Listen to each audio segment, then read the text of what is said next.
Mga atamang hayop kabalen na ang mga livestock apektado man subuot kan pag-transition. Hali sa mainit na panahon pasiring sa tiguran asin pwedeng magkahelang. Ang mga dapat natandaan kan mga may atamang hayop sa panahon na ini. Aramon tayan sa report ni Jessica Calino. Labing init sa kabiglang mauran, dangan liwat na mainit tapos mauranan naman. Namalisahan ba nindo? Arog na kaiyan ang panahon tangon yan. Madaling magkaw sa ninsipon, abo asin trangkaso. Alagad bako sa nakitang mga tao ang apektado. Sigun sa Department of Agriculture Bicol, pwedeng magkasipon asin maglagas ang balukag kan mga manok. Ang mga livestock man, pwedeng magkadayariya. Sinasabi namin yung mga farmers na dapat yung mga livestock natin ay may silungan.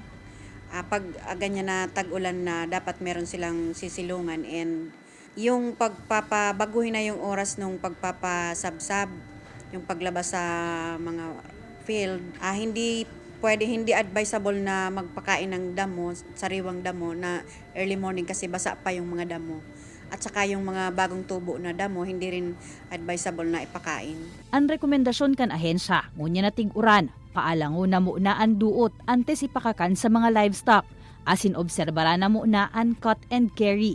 Pwede man yan. Kaya lang di kakayano. Kaya kaya nun, tagulpig man trabaho.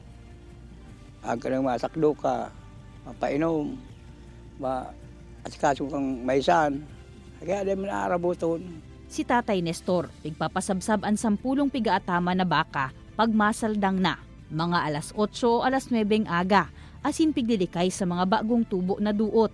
Sigun ki Dr. Eileen Mirabeles, sa mga bagong tubo na duot, nagkakanap pagkaagaan mga ulod, asin posible na makasabay ini sa makakakankan mga hayop. Kung ito po ay lang makain po ng animals na yan, definitely po ay magmamature doon po sa loob ng kanilang katawan. Yan. And that's the time po na may infest po sila ng worm.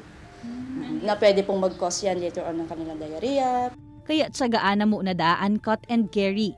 Ang mga companion animals man siring kan ido, prone sa parvo, distemper asin leptospirosis sa mga panahon na ini na pwede sanang maibitaran sa paagikan bakuna. Kaya importante na kumpleto sa bakuna ang mga atamang hayop. Kaibanan si Carlo Abonita, Jessica Calinog, Balitang Bicolandia.